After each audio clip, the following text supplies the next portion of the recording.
da nam deca budu živa i zdrava i zauvek srećna u ovom vrtiću. I da nam se rađa što više dece.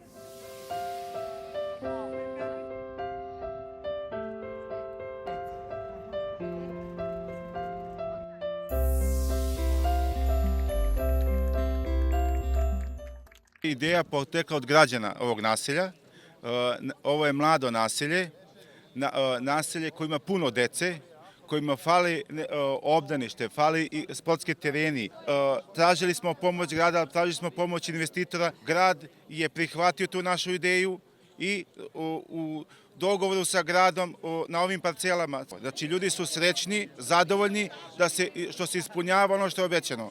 Ovo je veliki dan za našu gradsku opštinu Pantelej i zaista jedan istorijski moment, jer zadnjih 30 godina se nije izgradio ni jedan vrtić na teritoriji gradske opštine Pantelej. Danas je veliki dan za javnu predškolsku ustanovu Pčelica, budući da ćemo dobiti jedan divan, modern vrtić kapaciteta 120 mališana i zaista jedva čekamo završetak radova, budući da će nam to smanjiti listu čekanja. Svi ovi ljudi koji su danas na gradilištu su zapravo deo velikog tima nas u gradu koji radimo sve ove projekte i jesam kao gradonačelnica ponosna jer za 2,5 godine mandata ovo je naš 3. vrtić koji ćemo uraditi.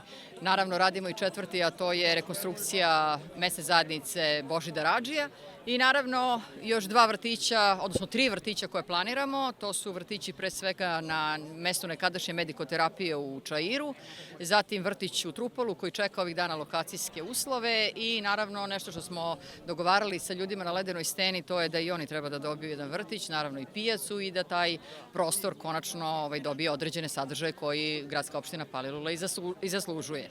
Ono što je najvažnije to je da smo uspeli da prepolovimo listu čekanja dece čiji roditelji čekaju na upis u vrtić i ovo jeste poruka da nam se što više dece rađa, to jeste bila moja želja pre nego što smo stavile predsjednica gradske opštine Pantelej i ja kamen temeljac, da nas je što više u Nišu, da su nam dečica živa i zdrava, a mi smo tu da obezbeđujemo finansijska sredstva i naravno da gradimo vrtić.